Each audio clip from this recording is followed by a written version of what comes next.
A News videographer Brendan Strain and reporter Stephen Andrew returned from Haiti this week. They were in Port-au-Prince following a group from Langford who flew to Haiti's capital to assess and rebuild an orphanage destroyed by the January earthquake. Beginning tomorrow on A News, we will report on the group's efforts in Haiti. And Stephen Andrew joins us now with a preview. To say it was a journey of a lifetime would be an understatement. Port-au-Prince is a city destroyed, and for hundreds and thousands of Haitians, nothing is left but dust from concrete that once sheltered their meager lives, and for so many, their only possessions, the clothes on their backs. But it is here that Langford's fire chief led a group of 5 community leaders from Langford. Their goal, to make a difference no matter how small, and our series on their journey begins tomorrow on A News. But here with a preview, Bob Beckett, Langford's fire chief. Thanks for coming in. Thank you, Stephen. It was a trip. Don't you think that one would say is of a lifetime, but also life-changing? It was, and first of all, on behalf of the team, I'd like to thank the community. It was a privilege to represent the community, along with our thanks to A Channel. Well, it was a real pleasure to be there. What really struck you most? Now you've had a few days to think about the trip. I mean, we got back on Tuesday evening, and I guess you had some time to decompress a little bit. What struck you about it the most?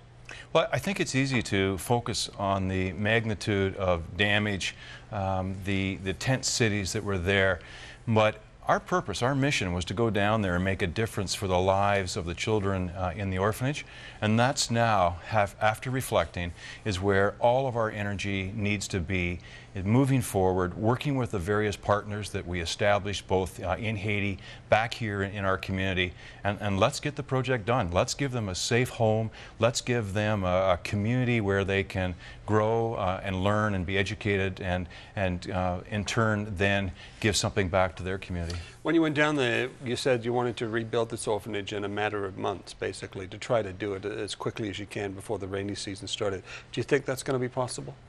Mayor Young spoke to the team just before we left, as you know, and his goal, just as it is with other projects in the Langford area, is to get it done. And he said, I'd like to see this done in 3 or 4 months. Let's make a difference.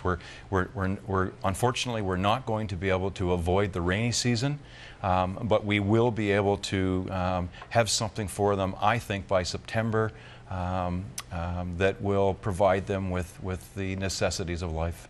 The big thing, of course, is not just building the shelter for the orphans that are in there, but we found as we were there that this was a facility, a church, a school, a home for these children, but it was also a center for the community as well. Well, I got goosebumps as you were saying that, Stephen. We found out through the sisters and through the community group there that this is a neighborhood, truly a neighborhood community center. It has an orphanage. It has a religious chapel, a Catholic chapel where the community can go to, but it also has a school now. Part and thanks to the RCMP officers who are serving in the UN, who are contributing to the salary of a school teacher.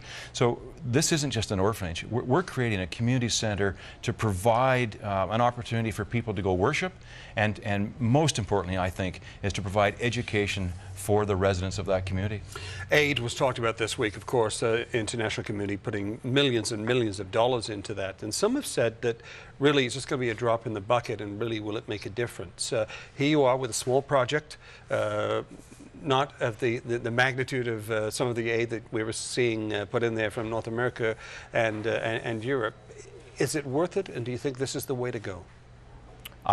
Clearly, I think it's worth it. I think that this project can help demonstrate to our community, our residents, our children in our schools, that action speaks louder than words, that we can get in, we can avoid the bureaucracy, the challenges, and just through drive and through heart, we can do this very quickly.